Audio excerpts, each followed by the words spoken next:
Giants Podcast Network. Let's go out there like a bunch of crazy dogs. Have some fun. Everybody, and welcome to Monday's edition of Big Blue Kickoff Live, presented by Cadillac, the official luxury vehicle of the New York Football Giants. So glad you could join us today on the New York Giants YouTube channel. We're having some technical difficulties, and so we're unable to get the program up on Giants.com right now, but we are live on the YouTube channel, and if you're tuning in, please don't hesitate to call us. We do believe our phone lines are still working, so you can still participate in the program. Or, of course, Matt will check out our YouTube channel to see if you guys have any questions that you want to type out on the page. In the YouTube chat. We'll keep an eye on that. There you go. And we're going to be here for the next hour. And we started a little bit late, so we'll stay a little bit late and talk New York Giants football with you. It is a special 2 o'clock start time, or at least that's what we were hoping to do, given the fact that training camp is here. Yes, folks, we have finally emerged from the black hole. We have escaped from the Bermuda Triangle, known as the Darth of the NFL schedule. And yes, the Giants veterans report tomorrow. On Wednesday, they'll be in shirts and shorts for their first practice of training camp. Matt, I'm telling you, I'm having trouble sleeping right now because it's finally here. And I feel like that kid who's anxiously counting down the days till Christmas because you can't wait to unwrap the presents. I can't wait to unwrap the roster. I feel like you've been counting down the days for Wednesday since like January 6th, whenever last season ended. Right you are. Which, yeah, we finally made it. It's definitely going to be a lot busier around here come Wednesday. Oh, yeah. Good busy, though. You know, it's training camp it's certainly something around here because, you know, we are out at practice for 2 hours in the heat. You know, we're not running around, so I'm not going to pretend like we get even close to as tired as the actual players and coaches, but we got some long days ahead of us and every day, and, you know, no more weekends. I know you might not care about that. I kind of enjoyed having a normal weekend to, rest and recharge, but it's just getting us ready for the regular season because starting Wednesday for the next, 6-7 months, we're working 6-7 days a week. Our lives are Giants football, and you can't complain about that. I don't pretend to be normal. I know what I am. Okay, you're Pete Dots. You're one in a million. I am a workaholic. I'm crazy. I eat this stuff up. I can't get enough of it, and the off season is really, really hard for me. It's like chewing nails. Well, we have some moments in the offseason that are exciting. Yeah. I love free agency week. We have some moments. Draft weekend's exciting. Yeah. The combine's awesome. It's nothing like when we're in play. But it's like little crumbs that are just leading us to this Wednesday. It's crumbs. But it helps us get to this point. Otherwise, it's 5 months of absolutely nothing, which would be even worse for you. So it's At the least you salad. get some nuggets. So it's the salad before the ravioli. Yeah, we can go with that. All right. All right. Please pass the cheese. As a reminder, you can catch the show on the archive on the Giants mobile app, podcast platforms everywhere, and at giants.com/podcasts. And as always, we're coming to you from the Giants Podcast Studio, presented by Hackensack Meridian Health. Keep getting better. 201-939-4513 is our phone number here on Big Blue Kickoff Live. Now, I thought today, since we're going to have the players actually come in tomorrow, the veterans, and we'll have the full roster here, again, unless somebody's excused, which they're allowed to be. And the rookies, just again, I know we discussed this, but the rookies have been here since last week. Yes. They had to report last Tuesday, so they've been in the building now for almost a week. And now the rest of the team will join them tomorrow, although the guys have been here. It's not give me an over-under. How many more tattoos does Thomas Fedoni have? Does he have any more room on his body for more? I mean, like we saw throughout spring, certainly on his legs he doesn't have any more room. Those are completely covered in tattoos. He looks like a road map. Yeah. He really does. He's like a human road map. More interesting to hear if he added any more that he did himself. I don't think so, because he seemed to say he only did it once. Yeah. and that it was like a one and done type of thing. But I guess you never know. I don't blame him for not wanting to do that again. No, I have a few tattoos myself, and Okay. not in a million. And I have a high pain tolerance. Not in a million years would I be able to do that to myself. Now, so anyway, getting back to the task at hand, what to do today, ESPN put out a very large story about ranking the starting lineups for each of the 32 NFL teams. This story did drop, I believe it was this morning or overnight. I'm not exactly sure what time it came out. I think early this morning. It was early? I believe okay. so. And they list the Giants at number 27 out of the 32 teams. Now, if you do the math, so they're basically saying the Giants are going to draft 6th again in the draft next year. Okay, that's basically what they're telling you. I'm sorry. I think the perception versus the reality of what this Giants roster is are not one and the same. Those of us who know a lot about football and have been here on a daily basis and know what is in the building have a much better idea of those people who have not been on the property, who have not been in the building, who have not seen any of these players or talked to these players or these coaches, or again, as for that matter, watched what we have seen on the practice field. So having said that, the reasoning or the rationale that he gives the Giants a 27th ranking, and here's what's kind of funny. He says the biggest strength is the defensive front, and he goes on to talk about Burns and Thibodeau and Abdul Carter and Dexter Lawrence, basically saying how terrific the Giants' defensive front is. He does not mention the secondary, and, you know, I hate to remind this fella, but there was a lot of money put into this secondary. They brought in Holland. They brought in Adebo, who, by the way, were the top free agent corners and safeties at their respective positions. And they got good money that does equate to top-level value. So I think he's missing part of the boat here when he talks about the defense. He's talking about the front, but he's not talking about the secondary. Now, you're right. There's got to be some meshing of those guys, but don't sell the talent short. Banks is a number 1 pick with tremendous talent. Newbin is a very, very talented number 2 pick. And the 2 free agents who were brought here, very highly regarded by people in the league. Yeah. Well, with this, we'll start on the defense. Yeah. The defensive front, I agree. I think we both agree. It is definitely the strength. I would say of the entire team, it is the strength. Yes. For sure. And that seems to be pretty, universally accepted because I had a few examples ready to go. Warren Sharp, who I know John has on the podcast sometimes, big analytics football guy, just like within the last hour, put out rankings for the front 7 across the NFL. He had the Giants up at number 4. The number 4 front 7 in the entire NFL. And that's very reasonable. Very reasonable. And, he's far from the only one. Pro Football Focus had the Giants, just the defensive line. I think they had them at number 2, the second best defensive line in the NFL. And, you could take your pick at which media outlet you want to look at. Everyone seems to agree the Giants front 7, front 4 is the biggest strength and could be an elite unit, one of the best in the league. Mm-hmm. And this article touches on that. So in that regard, I appreciate them, respecting that unit, those 2 units.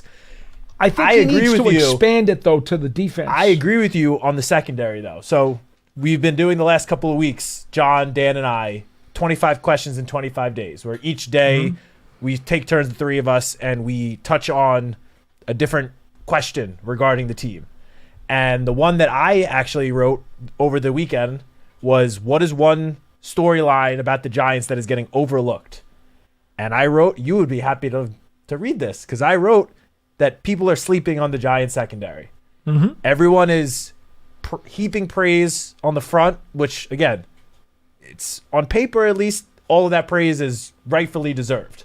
They have what on the makings on paper to be an elite unit up front. But I agree with you that the secondary is not getting nearly enough attention because first you have last year's draft. Let's just start there with Tyler Nubin and Drew Phillips, who both saw significant action as rookies on a defense that as an overall unit didn't play the greatest, and they both stood out. They were both solid to good players as rookies. Yes.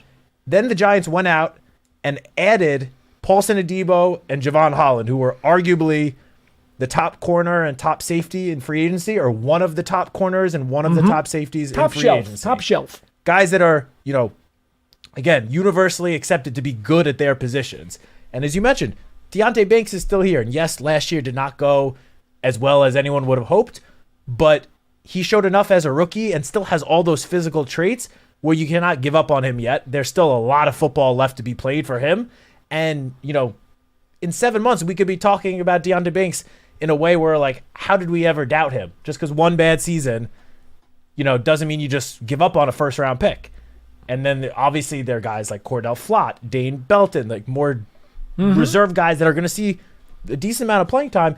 So all those guys together, I agree. I don't think the secondary is getting nearly enough attention, and I know a big part of it is just because as a unit last year, they did not play that well overall.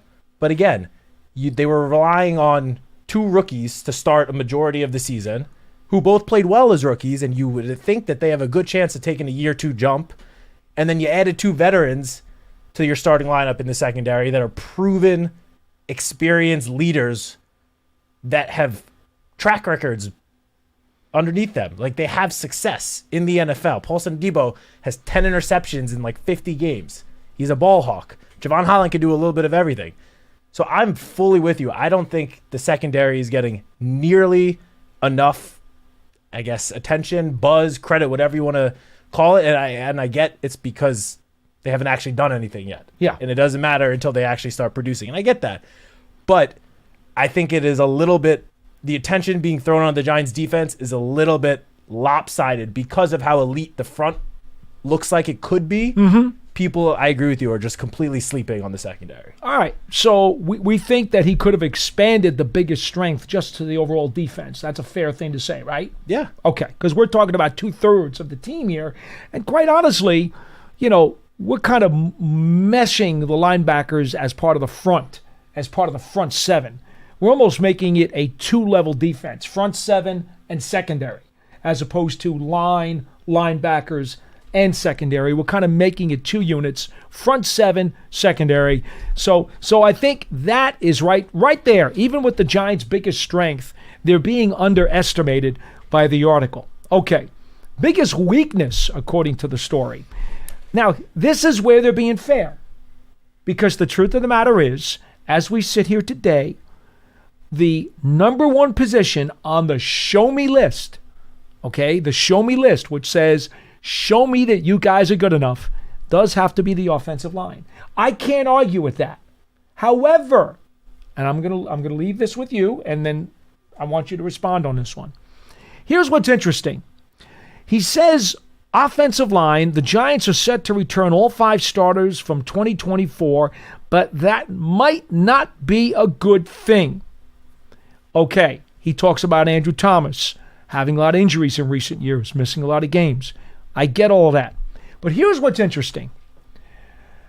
If the Giants do indeed start the same 5 offensive linemen that they started in those 5 positions last season, what was the Giants' record before Andrew Thomas got hurt? Don't look it up. Do you know offhand? Yeah. He got hurt in week 6. So we're counting week 6? We're not counting week 6. He got hurt against Cincinnati. The Giants were 2-3. Correct. And outside of the Vikings loss, the other 2 losses were 1 possession losses. Which did not have to do with poor performance by the offensive line. No, I mean, the Commanders game was the whole the kicker thing. Got hurt on the and the fumbles and the drop passes. Yeah. Okay. And then it was the Cowboys. I think it was the Cowboys. Yeah. It was the second one. But now here's 5. Here's the point.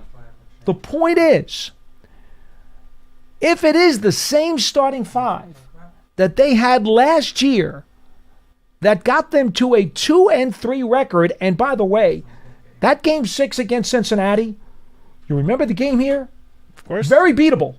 They had them. It was 10-7 with under 3 minutes left in the game. Bingo. And then the Bengals scored another touchdown. Ended up being a 10-point game. Was a very winnable game. Yep. Okay? My point is, if it's the same starting 5 offensive linemen, with Carmen Brasillo now in his second year as the unit's assistant coach, offensive line coach,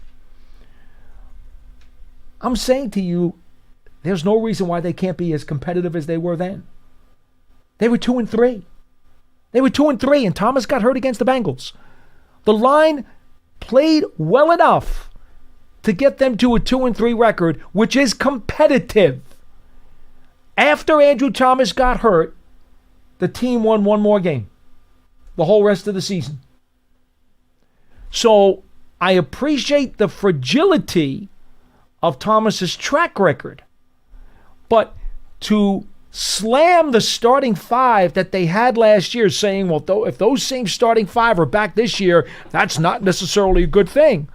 Well, I don't think it's necessarily a bad thing either. Your take? Yeah, so I agree and disagree with what is written here. So overall, I agree. The biggest, whether you want to call it weakness, question mark, is obviously the offensive line. The show me unit. Yes. That I have no argument against. However, the write-up, the little blurb that they have written here, I strongly disagree with because, and I know you don't like PFF in general, but it says here, as part of the description, it talks about Andrew Thomas and him missing games the last 2 years, but then it says John Runyon, John Michael Schmitz, Greg Van Roden, and Jermaine Illuminor all posted below average to poor PFF grades and run block win rates last season.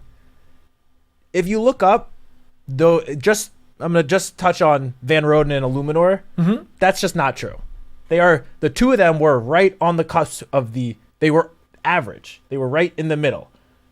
They kind of exaggerated these stats a little bit to make it sound worse than what it actually is. It talks about the run block win rate. Well, the Giants were 18th last year in yards per carry average on offense.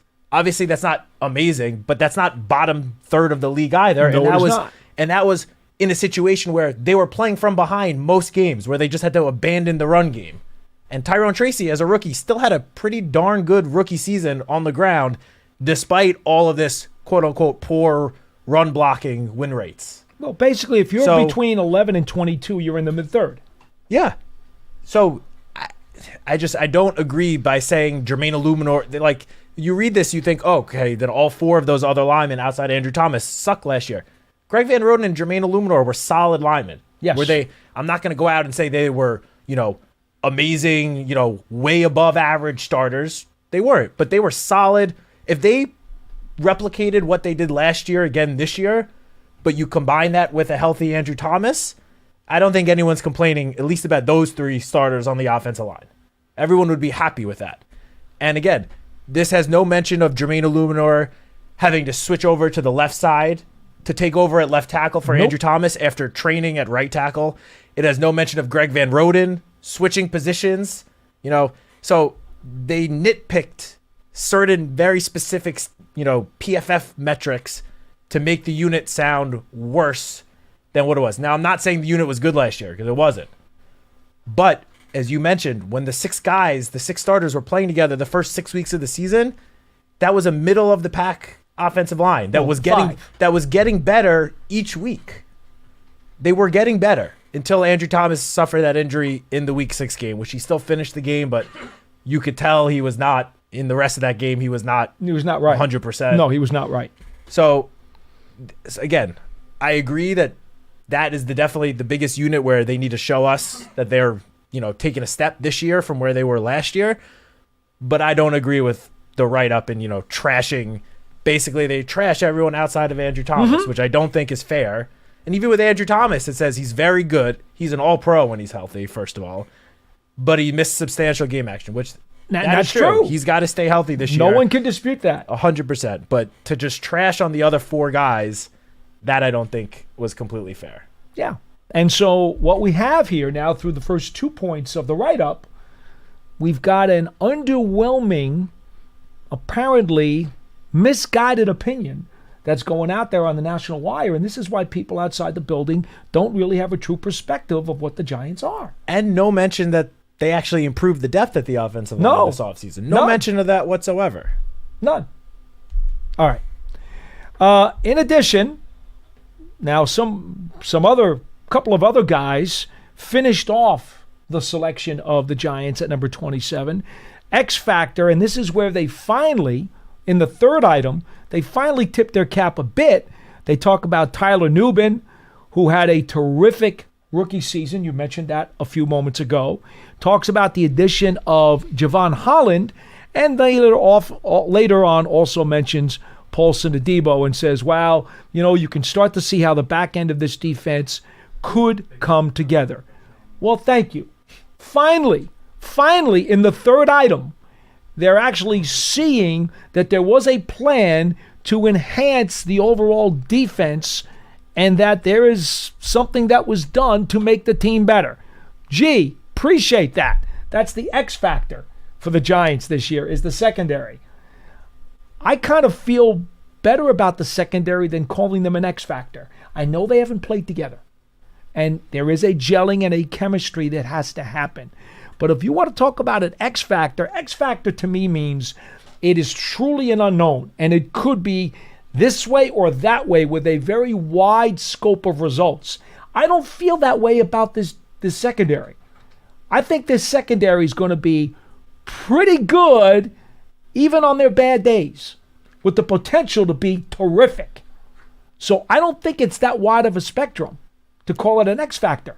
Yeah, well, for starters, I don't really understand just pointing out Tyler Nubin as a specific X factor. What about Phillips? If you want to say the secondary, then I can somewhat understand, because if the secondary plays up to their potential this year, then the Giants legitimately have a chance of having an actually elite defense. If the secondary struggles, the front will still, I think would still perform well up to standards. But as a unit, the defense may not be a very top elite defense overall. They could be borderline top 10 if the secondary struggles, or, top half of the NFL. So in that sense, I can somewhat understand going with the secondary overall as an X factor, because again, if they play well, I think the Giants could have a legitimately elite defense. I just think, again, leaving Drew Phillips out of this comment is also short-sighted. He's a very good nickel. Yeah, and I was just talking about how they brought up those PFF grades for the offensive line.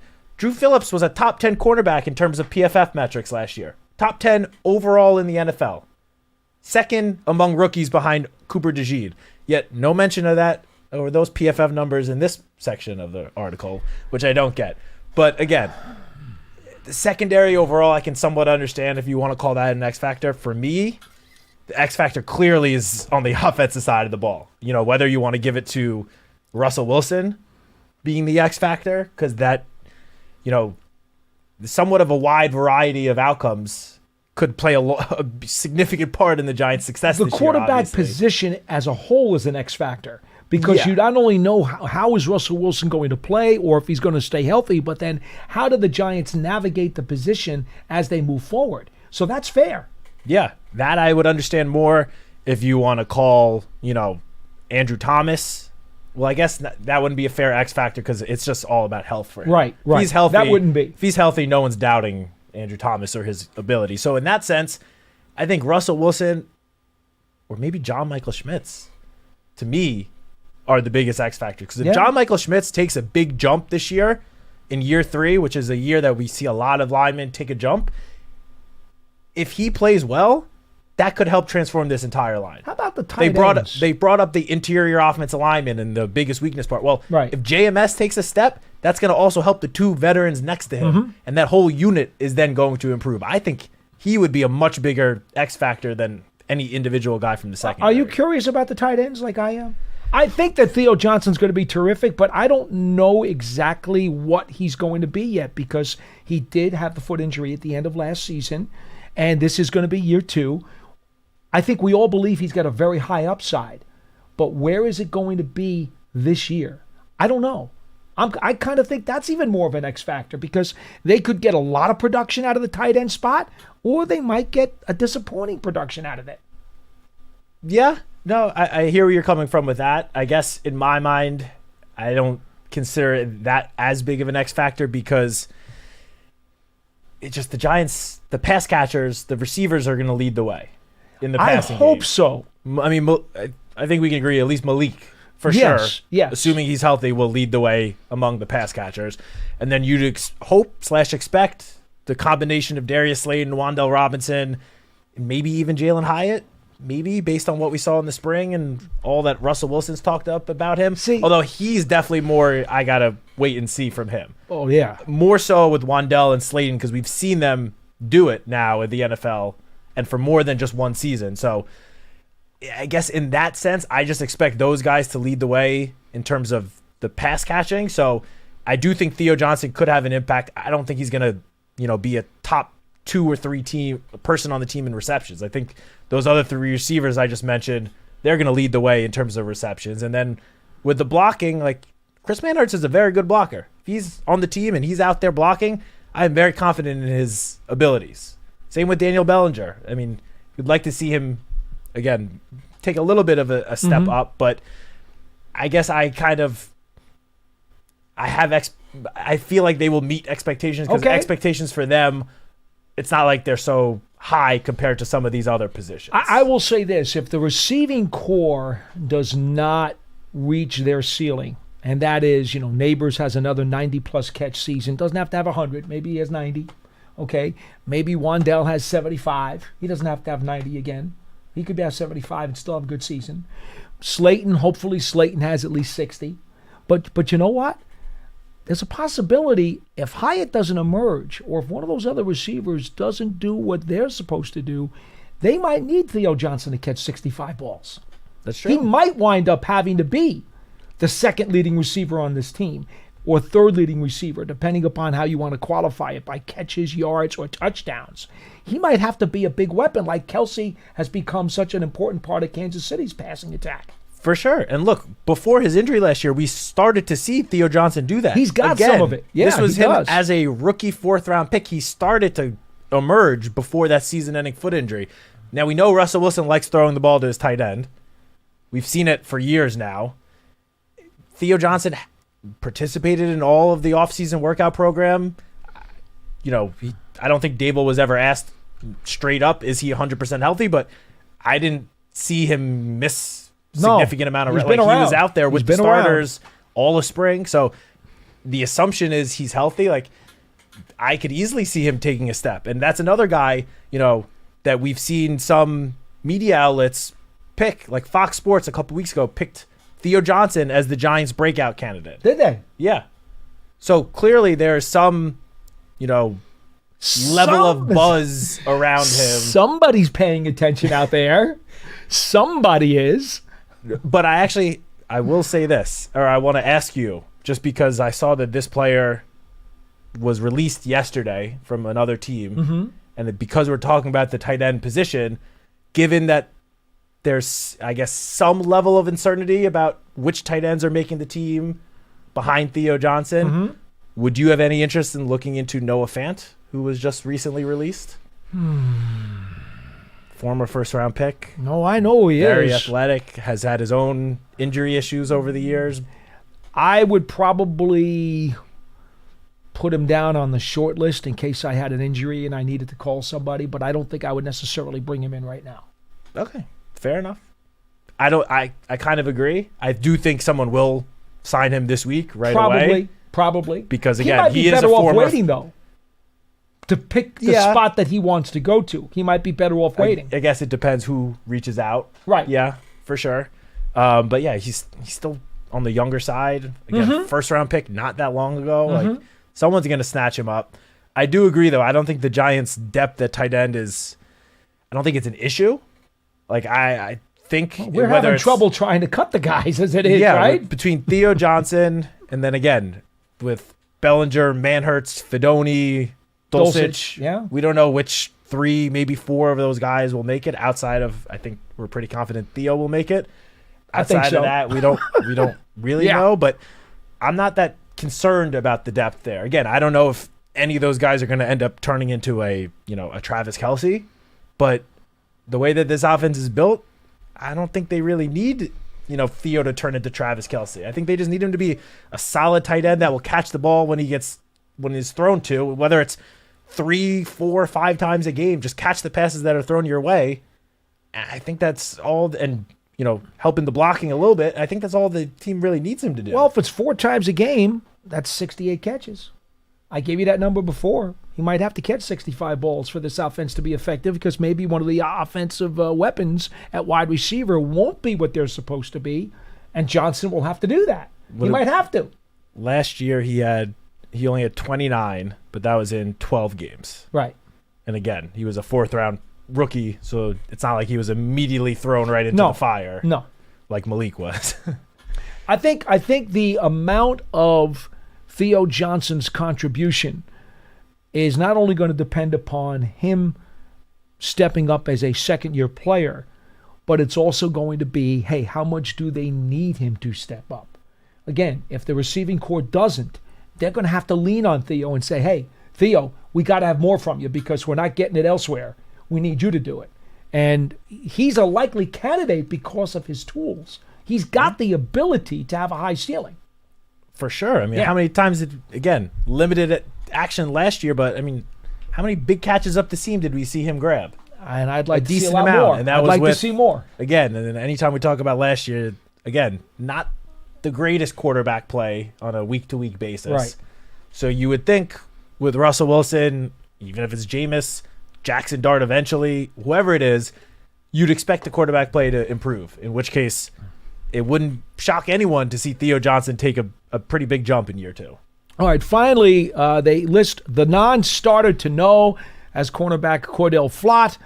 This is a analytics guy who points to some of the analytics of Cordell Flott, suggesting that he's done some good things for the Giants in the past, specifically last year when he did stay a bit healthier and was able to make some plays. You will never get anybody bigger fan of Cordell Flott than I was when he came out of LSU. I was a big fan of him when he came out of school. I continue to be a big fan of him. I still think Banks is the starter, and I don't think that Flott is in a serious competition to beat him out. But nonetheless, I'm a big Cordell Flott fan, so I do think he mentioned something here that if he has a really good season, he's in the last year of his contract. And so contract year, Flott's going to be playing hard because he's going to want to get paid, and there's always a chance he winds up landing somewhere else. I'd hate to see him leave because I like him a lot as a person and as a player. But I don't have a problem with him suggesting Cordell Flott is a non-starter to know. At least he's acknowledging a player who is under most people's radar but has a lot of skills. Yeah, I mean, I think Flott, I would put Dane Belton kind of in a similar category. I mean, again, entering a contract year with 2 guys that are presumed to be above him on the depth chart. I mean, Flott, I think, is a little more in question between him and Deonte Banks. I know you said right. We'll see how much, but Belton is the team's number 3 safety. He's not beating out Holland or Newman. Right. In the next couple of weeks. That's unlikely to happen. But could still see a good amount of playing time and can still have a big impact on this defense. And either of those 2 guys get injured ahead of him, Belton's all of a sudden thrown into the starting lineup and going to be leaned upon heavily in that case. So I could see Flott. I could see Belton. You could put Evan Neal in this situation, in this category, I think, because fair. Right now he's a non-starter, but he's going to at least be given an opportunity to beat out Greg Van Roten for that starting right guard spot. And even if he doesn't, he's going to be likely the first reserve off the bench on the interior offensive line. And as we see every year, guys get hurt up front every single season. Like, it's unrealistic to expect the starting 5 on the offensive line to stay healthy for all 17 games. I wish, most more than anything, that could be the case. But realistically speaking, other guys that are on the bench are going to have to step up for a certain amount of games throughout the season up front. Evan Neal, I think he's just a big potential X factor, honestly. He could be an X factor. If he ends up winning the starting guard position and lives up to or plays up to his, first round draft status, again, this line could take a huge jump if that ends up happening. I don't know. That's a player that we very much need to see him do it, because the first 3 years of his career has not lived up to expectations. Right. And we don't know if he's going to be exponentially better at guard on the inside as opposed to what he did at tackle. That's very much a wait-and-see situation, but I would kind of put him in the non-starter to know category as well as Flott and Belden. But I can't strongly disagree with that because Flott could end up having a big impact on this defense as well. All right, real quick, the Giants Huddle podcast is up as always. All kinds of NFL and Giants personnel. You can hear some long forms interviews that John did. Matt, what is up there right now? Do we know? Did you do the latest posting on the Huddle? On the Giants Huddle, I don't know if today's is up yet. Well, you can tell people what's coming. The last one, which we posted, I believe, on Thursday or Friday, was John sitting down with a couple of the linebackers on the team. I believe at some point, either today or tomorrow, will be John's conversation with several of the team's cornerbacks. Corners.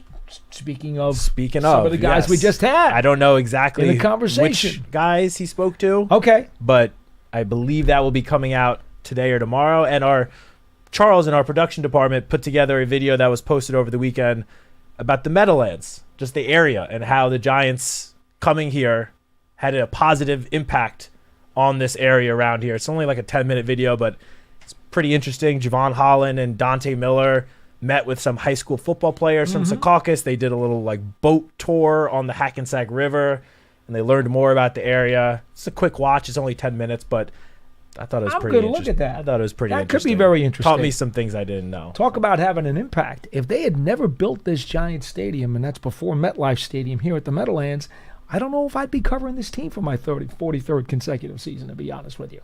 Because it was the logistics that really made it possible for me to do this. There you go. So I'm very, very grateful that they decided to move to the Meadowlands. Giant season ticket memberships for 2025 are available. You can stay connected to the team all year long, not just on game days, with exclusive member access and benefits. To learn more, visit giants.com/tickets. Also, Giants TV brings original video content and game highlights on demand and direct to Big Blue fans. It's free on Apple TV, Roku, Amazon Fire TV, and the Giants mobile app. Our number is 201-939-4513. We're going to get to these two quick phone calls that are on hold, and then apparently it looks like a bunch of you. Are these updated questions here, John? Yeah. We have a bunch of you who did get us questions on YouTube. I believe the website is now up and running, John. Is that correct? Yeah. All right. So Johnny Mack says the website is running, so we got over those technical difficulties. So we're going to get to all the questions that you posted and try to rip through those after these two quick phone calls. Len from New Haven, Connecticut, you're first on the show. Hello. Hi, how you doing? This is Jason from New Haven. Oh, hi, Jason. I'm sorry. What's going on, Paula, man? How you guys doing? Good. Very How well. are you, Jason? Good. Hopefully you guys had a good break while everybody was gone for the summer. So just quickly. Some of us think it was good. Others were not too happy. Yeah, so quick points. Yeah, I mean, training camp is here, thank God. We finally get to see some tangible evidence on what our team could potentially be instead of all the speculation, not with you too, but, just from national media. You could tell a lot of these guys don't really watch Giants games. I don't think our O-line, I said it time and time again, I thought our O-line played, like Paul always likes to say, I thought they was very functional last year. Besides, there you go. Pay the copyright man for that one. Thank you. I thought they played pretty well. At least the first half of that first 6 games. I thought they played pretty well, and they did well against some pretty good D lines. Dallas, Cleveland. I know I'm missing it, but I won't say they shut those D lines down, but they more than enough held their own. So the Giants O-line sucks. They suck. Are they the top 5 offensive line in the league? No, but I think they're pretty functional. And two guys I want to kind of see what your opinion is. Of course, I'll probably wait another week or two before I ask you guys. But to me, the iteration of the offensive line, to me, I really hope Evan Neal takes this opportunity to take the bull by the horn and secure one of these guard positions, because to me, he is the best run blocker on offensive line in terms of just sheer size, mass, strength. Like, I seen some tape, rewatched some tape of him last year, and he just moves guys with ease off that line. It's pretty impressive to watch. So, man, if he could just really take the bull by the horn and secure one of those O-lines, make GVR, the first man off the bench in terms of the interior offensive line off the bench, I think that's the iteration of the line that has the most upside in terms of towards the end of the year, we're talking about the Giants O-line as maybe top half of the league. I won't say top 10 or top 5, but maybe top 15, top 16, 17, around that range. I think that would be good enough. And the last guy, I'm interested to hear what you guys say, and I'll take it off the air with this one. I'll probably call it another week or so. One guy I'm intrigued by is this young man named Cambray, if I'm saying his name right. Cambray. You mean the receiver? The undrafted receiver. Yes, the receiver. Yeah. I'm sorry, the receiver. I didn't know too much about him as far as his college career. Apparently, he wasn't really used that much in college, or maybe for whatever reason he was didn't a play a special lot. teams I don't know, guy. but special teams guy. He seems like he has some skills. Like I said, I'm not saying he's going to make the final 53 or anything. I'm not saying that, but I want to see what he looks like. And like I said, I know you guys are short on time, so I'll take it off the air, and I'll probably give you guys a call next week. Thank you. Thank you, Jason. Thanks, Jason. Well, we've already talked a lot about Evan Neal. I think we all agree competition makes people better, and if he winds up winning a starting job, then that's good for the Giants because it means he beat out other guys. Yeah, I'll just say this very quickly. I agree with Jason in that I think the highest upside offensive line does have Evan Neal as one of the guards because he had elite physical traits. He was an elite offensive lineman going into the draft. Obviously, it's not been the case the last couple of years, but that's why they shifted him inside. Greg Van Roden was very solid last year, but given his age and how long he's been around, I don't know if it would be fair to say that you can expect him to take a jump, in year 12? He is what he is. He is what he is. If he gave a season like last year, no one's complaining about that. That's very solid. Evan Neal's upside, though, is higher. I think he also has a lower floor based on what we've seen the last few years, which is why they're going to go through training camp and see who wins the competition. But I agree with Jason that the offensive line that has the highest upside and the highest potential does include Evan Neal at one of the guard positions. So that point, I agree with Jason fully. Yep. And again, Cambray was a special teams guy. Did not do a whole lot in the passing game when he was in school. And so we're just going to have to see. All of these kids, and I'm not going to pull punches here, a bunch of the undrafted rookie free agent wide receivers did some nice things, had some nice flashes during the offseason program. But that doesn't mean much. In fact, it kind of means very little until you get to training camp and then you play in the preseason games. Some of these guys may continue to show flashes. Some of these guys may all of a sudden fizzle out and not become anything. You just don't know.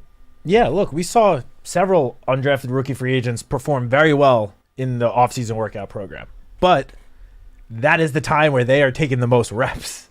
Malik Neighbors didn't take a single team rep. See, some of those other guys Darius Slayton was out there. Jalen Hyatt was obviously out there. Wandell was out there, but they're not taking every rep. The offseason, and then kind of mostly the offseason workout program, but part of training camp too, is more for the bottom of the depth chart guys to prove themselves. We know the top starters at the wide receiver position for the Giants this year. We don't need to go through training camp to know who the top 4 receivers are going to be. The offseason workout program and even training camp is for those bottom of the depth chart guys to make a name for themselves and to prove themselves why they deserve to be on an NFL roster. So, yeah, Cambry did look good in the spring. I think you could say that about a few other of the undrafted rookie wide receivers as well. And part of it is because they were just getting the most reps out there. There's a phrase that people talk about all the time, and it's not necessarily related to football, but it really could be. And that is, tomorrow is not guaranteed. Well, that's how it is for every one of these undrafted kids. For sure. Tomorrow is not guaranteed. So every day, they've got to go 180 miles an hour for every single rep if they're going to have a chance to come back tomorrow. And that's just the way it works throughout the entire offseason for those guys. Look, I can only say this. It's better that they showed flashes rather than not. but it doesn't necessarily mean they're guaranteed tomorrow either. By no means, no. That's it. They got to do that for all the training camp just to have a shot at making the 53-man roster. Len from Columbia, Maryland is next on the program. Hi, Len. Hi, hey guys. I thought for a second I moved to New Haven. I had to think. I know. When you I got line 1 and 2 confused on the computer. Hey, it's an exciting part. It's certainly an exciting time But I of year. know you were at Looking Len for forward the to it. Yale Looking Bowl, forward to Len. it. I know you went to the Yale Bowl. I know you did. Yep. Of course you did. I Yeah. did too. Go ahead. Yep. Yep.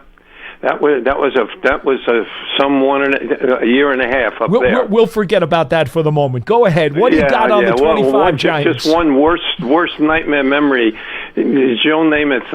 No. Don't go there. Don't go there. I'm sorry I opened the can of worms. Go to 25. What do you got today? Yeah, okay.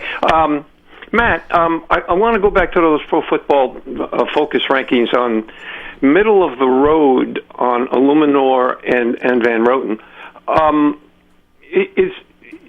Middle of the road is like 32-33 because there's 64 starting guards. Is that about where you had them? Is that where they had them? Do you remember? I mean, I can look up exactly where they were. So here, PFF for Illuminor, it said that there was 140 offensive tackles eligible. And he was 65th, which is a little bit above the midpoint. Well, it's the midpoint on non-starters. I mean, 65. There's 64 starters. He was 65. Matt? They're saying. He's outside. He's outside the top half. I mean, the guys at the bottom. You go to 140. They had a minimum number of snaps, and there are a lot of injuries around the league. That's why there's 140 rated, obviously. But when I look at 65, off the top of your head, do you remember where they had? I'm not knocking the offensive line here. I just want to put this all in perspective. Who was the other guy? Van Roten. Do you remember the number? Was that in the 60s also? I mean, if you got two starters in the 60s, and you got, I think Schmitz. Remember, there's only one center per team, obviously. They had Schmitz at 26. You begin to see why they had the whole offensive line rated at 28 when those three guys are so high. Yeah, but Len, hold on. I thought maybe you were talking 18 or 19. Len, let me get you to push the brakes half a second here. Sure. The problem is, and I stated this, I thought very clearly, when the Giants' offensive line was intact, I'd love to know what their grades were for those players. Yeah, there you go. Oh, yeah, at week 6. That's another way to look at it. But all right? the point I wanted to make on this, if they're as low as that, and I'm going to use that terminology, Matt, if they're as low as that, the other two guys on the left side better be a lot better. I mean, you can't go with 63 and 64 and a 26 at a one position. Thomas is going to be better. One position player. Holy cow! Those numbers. You haven't played very well with those kinds of numbers. But let me move on. Yeah, please. Thank you for clarifying, Matt. I appreciate it. Who do you think starts at right guard?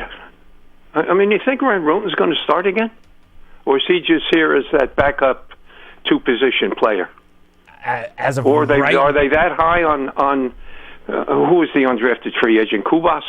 Are they that high on Kubas? Now, I do know that Kubas is liked inside this building. Very much. He didn't play much last year, but there's a reason why he's stuck around. They do like him. Now, I don't think he's being right now penciled in as like the starting guard. I think as of right now, 2 days before training camp starts, Van Roten certainly has the early favorite to win that spot. But Van Roten himself said it when he spoke to the media, I think it was like 2 months ago during OTAs. They are all competing. It is a straight up competition for that, especially that starting right guard spot. Van Roten does not seem like he's going into training camp thinking I'm the starter no matter what happens the next month. It's going to be a strong competition between him, Neal, and Kubas for sure. Yeah. But I do think as of right now, I think Van Roten would probably be the favorite given how he played last year and the fact that he's the only one that played every single snap last year. I would think the first day of training camp, the first time the the starting offensive line goes out there, it's probably going to be Van Roten, and you see what happens after that. Yeah. Paul, I agree with your point yesterday on Bo. He's probably the ninth lineman. Mm-hmm. And is likely not to get a uniform very often unless we get hit with injuries. Yeah. Which leads me to say the following. I don't see how Ezeudu makes this team. I just, even if they go to 10, they re-signed Stinney for a reason. And they gave him a lot of money. I just don't see how Ezeudu is going to make this team. Len, the only thing I can say is they're going to keep the best 9 or best 10, whatever it is, and then there's a practice squad. Now, look, I'm not trying to be funny, but I know. The guys who don't make the 53 along the Giants' offensive line, they may not find a claim somewhere else in the league. Right, and right. So, I agree. And agree so with that. there's a real chance that 2 or 3 of these guys wind up coming back on the practice squad anyway. And as long as they're still in the building, you still have to consider them as part of the potential equation. Yeah. I watched a little tape. I watched a little tape on Hudson. I know you talked about him yesterday. Mm-hmm. Now, look, I'm no offensive line guru. I'm not going to pretend that I am. But one of the things that I like to do is if they bring in a new player, I try to find some kind of tape to look at. And my observation, I mean, he is what we know he is. He's the swing tackle. Hopefully Thomas is healthy and Illuminor on the other side, and we'll go with that, especially with Andrew, who would make a big difference. But I mean, he's the third tackle. When I looked at that tape, you have to hope he doesn't play a whole lot, Paul. He's better on the left than he is on the right, and as a run blocking standpoint, he's just mediocre. I mean, he's the third tackle. That's what he is. We know what we got. Mm-hmm. He's better than Ezeudu at left tackle. That's for sure. He may not have been as good as Illuminor at left tackle, but he's better than Ezeudu. And as you look at it, that's probably a gain for us. One thing he does that just kind of shocked me, guys. You know how we look at Lane Johnson get into pass blocking position and we say he's offside? You know how he jumps? Mm-hmm. Mm-hmm. He's terrific at that. Hudson does the same thing. Have you noticed that, Paul? Yes, I have. Oh, my goodness. He gets out of his stance as quick as anybody we've ever had. I think that's why they like him there, and that's why they prioritized him in free agency. Yeah. I will say this, Len. None of the tackles, the backup tackles on this team, are going to make me forget about Bob Whitfield or Sean Locklear. And I'm not saying that to be funny, but you'll remember in the last 20 years, those were probably 2 of the best, number 3 tackles we've had on this roster. Absolutely, Paul. Absolutely. I agree with you on that. I agree with you. But still, the hope is he doesn't get to play too much. I'm with you. We need to, we need Andrew. The drop-off is, pretty Len, I want to try to fantastic. get to our comments from the YouTube, if you don't mind, because we were a little bit late getting on. Go for it. Go we'll Giants. See you at camp. Go Giants. Bye-bye. Thanks for taking my call. Thanks, Len. All right, let's go to YouTube comments because we were a bit late getting on. We had some technical troubles, and so you got a lot of people here who wrote in, and this is really cool because we don't get a lot of these write-ins usually, but we got a bunch today. So let's go through a few of these. Ty Play says, I wonder how Dante Turbo Miller looks at this time. Honestly, would love to see him make it into the lineup. I think he is fighting with Eric Gray for that 4th running back spot on the 53. May the best man win. They both have different traits. Miller is more of a speed guy and a quicks guy, and Gray is a little bit more of a physical guy. But right now, I don't know that I could handicap that one. Yeah, and I mean, for both of them, that competition in general, I mean, they're both fighting to show the coaching staff why there even should be a 4th running back on the team. Because that is not far from guaranteed that they'll carry 4 running backs as possible. But we don't know that for sure. No, we don't. If the coaching staff is going into training camp thinking we're likely only taking 3, then that makes that, Dante and Eric Gray is also, that makes, expectations even higher for them in order to make the team. Like, they're going to have to show a lot over the next 6 weeks then if the coaching staff is only thinking 3 guys. So, I'm pretty safe to think Tracy, Scadaboo, and likely Devin Singletary, given his contract, are making the team. You got 3 guys for sure. Yeah, but, Dante Miller's definitely one of those guys I could see if he doesn't make the team that the team would have interest in bringing back on the practice squad for sure. R. Cruz says, anybody else want to see Elijah Chapman's athletic ability used elsewhere because the D-line room is pretty full? I'd love to see packages with him at fullback. He told me last year when I talked to him privately, he has already told the coaches he'd love to get the ball at fullback some. Didn't know if they were going to do it last season. They did not. I don't think they're too anxious to do it, period. But you never know. You never know. I do agree. I'd love to see Elijah Chapman just about anywhere on the field. Whether he's a fun dude. Defense anywhere on the line, fullback. I mean, it's pretty commonly accepted with the players on the team. He is considered to be one of, if not the strongest players on this team. Pound for pound. Pound for pound. And that's coming from his teammates that have been saying that, not just us who love Elijah Chapman. So I would love to see him out there basically lining up at any position. All right, Ty Plays also comes back, says, honestly, some solid quarterback play this year, and we take a huge leap. How often did we see receivers having to go back to catch a ball, hurt yak yardage? Understood. Russell Wilson is not going to underthrow receivers. I guarantee you that. No. We don't need to go anywhere else with that. If Wandell has the same number of catches as he did last year, I can guarantee you it will be for a large margin more yards than what he had last year. Roger Little says, we just need to hang on with the receivers long enough. He's talking about the secondary to let the front 7 do their job. Well, that's the other part to this. If the gentleman from ESPN was so effusive in his praise for the Giants' front 7, he should have also said to himself, well, look, the secondary, they just signed a couple of really high-priced guys. Some of their young guys played well, and if the front 7's going to be that good, that's also going to help the secondary be better. 100%. And it also helps that 2 of your best guys up front, and I'm just talking about the edge guys and Burns and now Abdul Carter, are known for getting to the quarterback very quickly. Exactly. Under 2.5 seconds. So. All right, we're going to go real quick through these because I know you people put them in there, and I'm not going to sign off till we get to them. So let me go through quickly. Chris says, do you think the Giants need to play more press coverage for the defense to be successful? Look, I think given the talent that they have on this team now, you'll see more of that. And as long as they execute properly, the answer is yes. But you've got to execute it. Because if you don't execute it properly and you wind up having busted coverages or guys who don't play the receiver correctly, now you get burned. It's that simple. Yeah. Jamal Jones says, who's going to practice on Wednesday? Well, we don't have that list yet. We do not. I can tell you that come Wednesday, Dabes and Joe are both speaking to the media. They will probably say who, if anyone, is starting on the PUP list. There's likely going to be some guys. That doesn't necessarily mean that they're going to miss time. Last year we saw guys start training camp on PUP, got activated within a week, and were completely ready to go for week 1. So there will be some, injury status updates on Wednesday, but just because a guy gets thrown on PUP on Wednesday does not mean that he's for sure going to miss time come the regular season. In other words, there could be some slow ramp-ups. Don't panic. Yes, we still got some time before week 1. Little Gio says Russell Wilson is winning most close games easily. Well, I'll say this. He certainly knows how to pull close games out of the fire. But easily?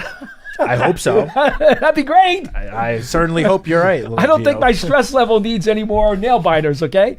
Jamal Jones, I think the O-line will be improved on the basis that they're going against a potentially top 10 defensive line all camp. That's the old theory that iron sharpens iron. So in theory, yes, there's certainly a possibility of that. And not only that, but just improved play from the defense overall is going to help the offense without overall, a doubt, because it's going to give the offense more, let them get on the field quicker in between drives as opposed to the defense, Giants defense constantly having to be out there because the offense keeps going 3 and out like we saw a lot of. How about not having to play from behind all the time? That is obviously a big one as well. Not playing from 2 scores down every single game will certainly help the O-line. Mark B says O-line needs continuity and communication. You get that with the same crew. Definitely needs serviceable depth. Priscilla is elevating that line. Martin Gennaro says, I have to guess that Snee is helping out also. Both of those comments have a lot of validity. Roger Little says X Factor would be Cam Scatterboo as the X Factor. Ran for 21 touchdowns last year. I think at the very least, if he does not have a larger role on this offense, he will be the short yardage and goal line back. I would predict that right now. Yeah, I don't know if I go so far as to call him an X factor. I think they're just bigger X factors, but he certainly has the potential to have a big impact on the offense this year. James O'Keefe says, in general, the Giants are flying under the radar in the NFL. If we stay healthy, the Giants can catch a lot of people by surprise. James, that's why we discussed this national column early this morning on the program. We wanted to show you perception versus reality. A lot of people outside the building just don't have a firm grip on reality. They have a very sketchy and blurry perception of what this roster is. And all I'll say to that is let them think what they want, because I feel like a lot of people in this building like it better when there aren't too much expectations, and then they go out and surprise everyone by playing well. And I can tell you, expectations inside the building, not the same as the expectations from the national media. Mark B says X Factor could be JMS and Neal. Okay, fine. You mentioned that. Jan Bogacki says we need to get push on O-line and D-line. It needs to be blood on the dance floor. Well, that would be rugby, not pro football. Then we need, or perhaps UFC. Then we need some sticky frog hands, safeties, and cornerbacks. All right, Stickum was outlawed in the NFL decades ago. They no longer have Stickum, but you older folks will know what I mean. Also, Jan saying we need to make quarterbacks sweat and fear interceptions. Mark B says Hyatt will take off this season, courtesy of Russ Wilson and Jameis Winston. James O'Keefe says tight ends have been underutilized in the offense. Mark B says, man, Hurts blocking machine. Definitely need that on the line. Jamal Jones says, the feeling of knowing we can pass the ball this year is so exciting. And James O'Keefe finally pulling up the rear with the last comment. This roster finally has depth and competition for starters. Should be an interesting camp. That is the best possible comment we could end this program on. 100%. I mean, we've discussed, you and I, John and I, I'm sure you and John, countless times over the last couple of months, that for the first time in at least a few years, Giants likely have guys that are not going to make this team that are going to get looks from other teams around the league, which in previous years, most of the guys the Giants would cut would end up not on a team or bouncing around potential practice squad, getting picked up, 2 months later. This year, the Giants are going to have some guys not make the team that other teams are going to be looking immediately to claim off waivers and get on their squad. And that is a sign of a improving roster. All I can say is watch your preseason games carefully, because there's a lot of roster spots that are going to be really, really hotly contested for. And every preseason snap is going to matter, all the way down to the final preseason snap in the third and final preseason game. Those are important snaps for every one of these guys. It's going to be unbelievably difficult, I think, to figure out the Rubik's Cube of the final 53. Yeah, and just adding even more to the complexion of that is that you got to keep in mind, until, was it week 3-4 of the regular season, the Giants are number 3 on the waiver priority list. Which means a high claim. Which means when cut down day comes and every team gets down to 53 players, the Giants are going to have the third highest priority of every single one of those players. So that leaves the Giants in a good position to potentially add even more depth at certain positions come the end of training camp. All right, folks, we are back live for the next couple of weeks at 2 p.m. Eastern Time. That is correct. 2 p.m. Eastern Time for 1 hour live talk about New York Giants football here on Big Blue Kickoff Live from the Giants Podcast Studio, presented by Hackensack Meridian Health. Keep getting better. Our number is always 201-939-4513. For Matt, I'm Paul. This has been Big Blue Kickoff Live, presented by Cadillac, the official luxury vehicle of the New York Football Giants. We'll see you next time.